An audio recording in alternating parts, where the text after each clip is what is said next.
Sometimes a person just doesn't know how powerful their comment is. And I think this is the case. Somebody wrote a little comment. They probably thought, it's just a little sharing about where I am today. Didn't think too much about it. Wrote it, and man, it just opened up such a beautiful teaching that I want to share with you, because through this comment, which is about perfectionism, which might not be your thing, but this person is describing perfectionism as the thing that stands in their way. Now, that's what I want to talk to you about today. What stands in between you and happiness? What is this thing that you're bumping up against that's preventing you from really reaching your potential, being powerful, being happy, being free, whatever it is that you want? What is inhibiting you?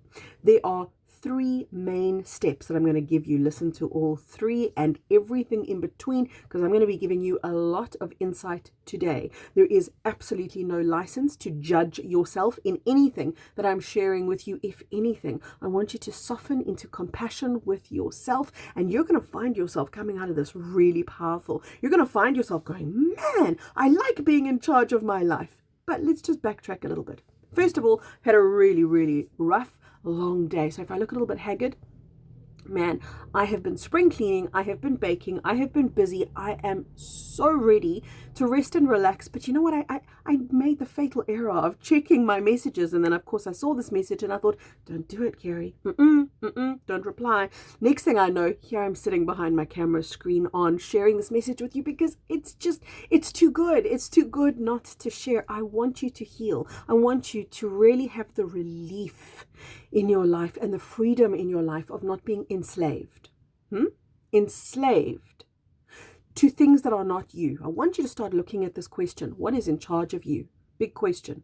What is in charge of you? Let me tell you why I'm asking this particular question. Let me find the comments. So I want to bring the comment up on my screen so that I can read it for you word for word. This person, when they wrote it, must have been kind of exasperated. I think that you're going to relate to that feeling when you feel, oh God, I keep bumping up against this thing. It's like there's a big fat truck in front of you and you can't get past it. Here's the comment. I am a perfectionist. So it starts with a sweeping statement. I'm a perfectionist. It gets in the way. I can't seem to motivate myself around it. I get ideas to improve my life, but as soon as I do, I discount it because it's not perfect. And I feel it won't make a difference. What's the use? Why try? What the heck? I mean, you can just feel, right? You can feel the desperation from which this is written, the feeling of, I keep trying, I keep falling down, I keep getting stuck behind this truck. Check in with you. What is in charge of your life? Because what this person is saying is perfectionism is in charge. I'm not in charge. I don't have a say. Perfectionism has the upper hand. They lead me. They control me. Perfectionism is my master. Perfectionism won't let me.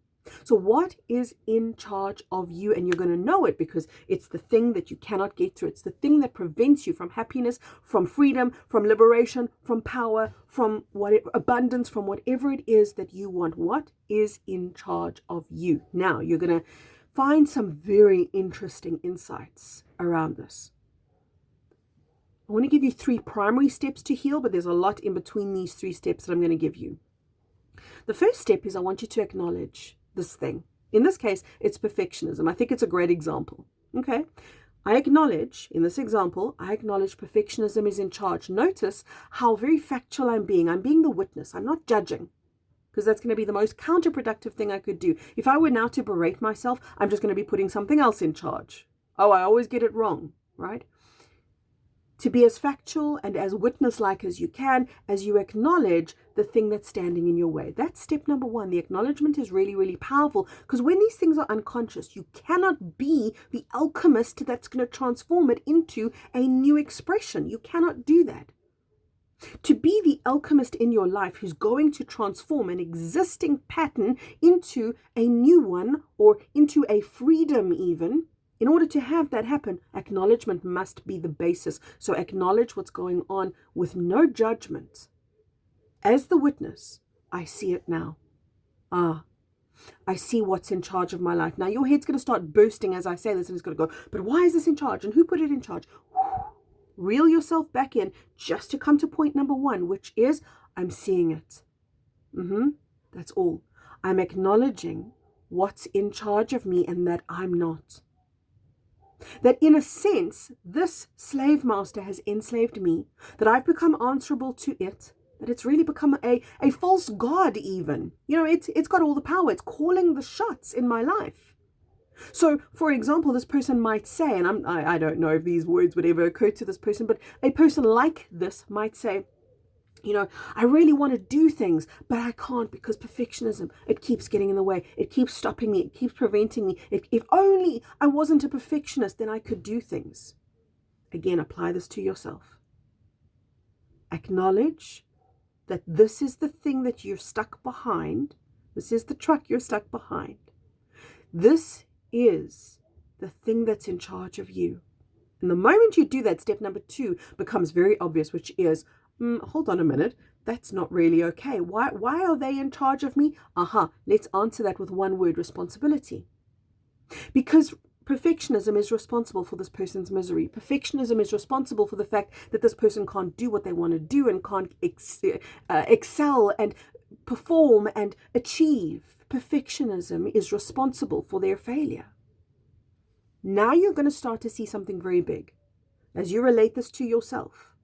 Whoa, okay, hold on. That means that I've put something in charge of me in order for it to be my excuse and my scapegoat so that I don't have to be responsible. So when I say perfectionism is in charge of me, what I'm saying is I have no choice. It's not my fault.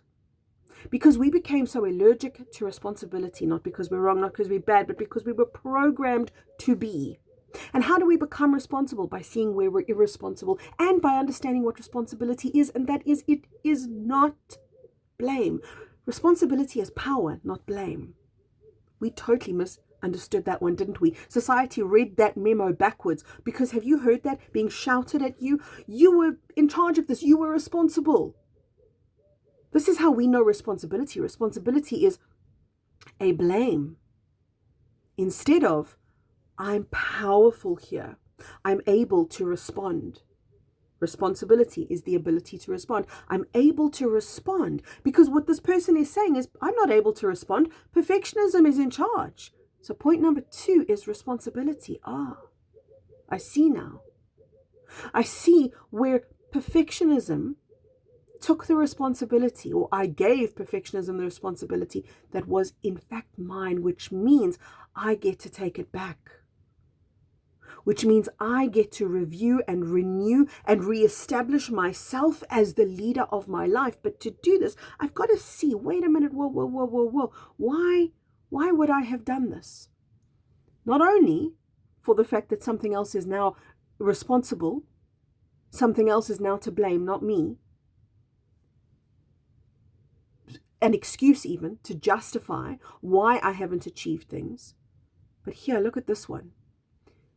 This thing that you've assigned to be bigger than you, the master of you, this thing that you've assigned actually protects you.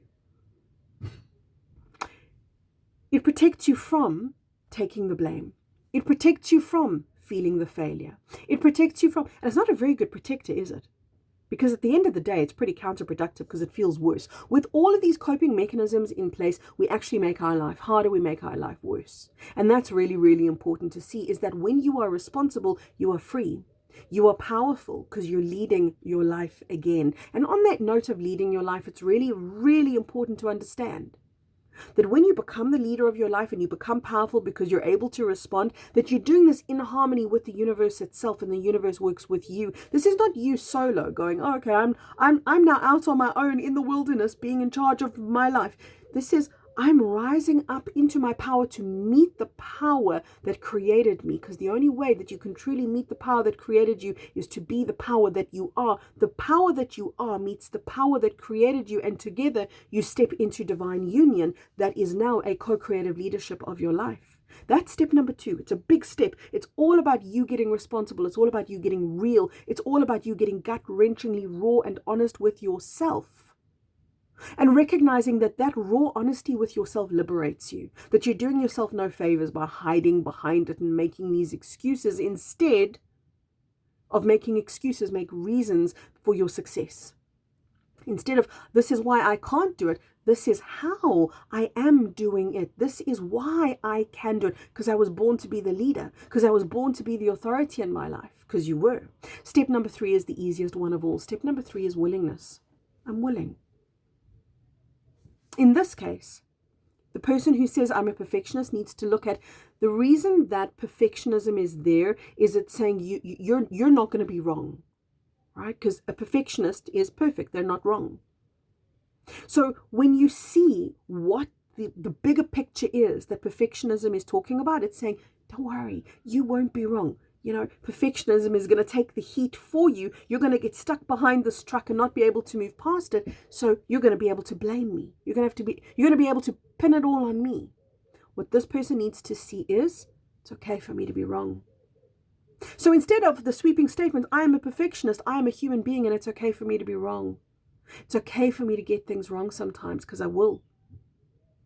Because failure is a part of life, and it's going to make me grow. And you will fail.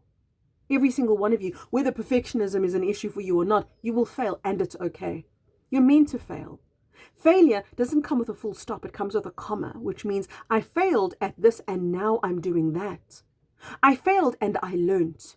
Da, da, da. Do you see? We just see I failed. Full stop. Ooh, that's a bad sentence. Don't want that sentence. Don't want to utter those words. So we do anything in our power to not utter those words, including putting ourselves behind a truck that's going to make us so stuck and so miserable. I want you to be unstuck. I want you to have the freedom and the liberation that you deserve. And yes, it does take a responsibility, and it does take you getting raw and real and honest with yourself. But on the other side of that is happiness.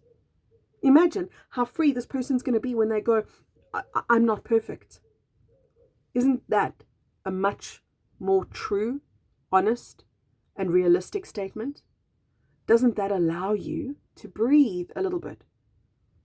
The ultimate I am that you can really say, remember that words are never, never, never as important as the underlying energy. Words only ever narrate the underlying energy.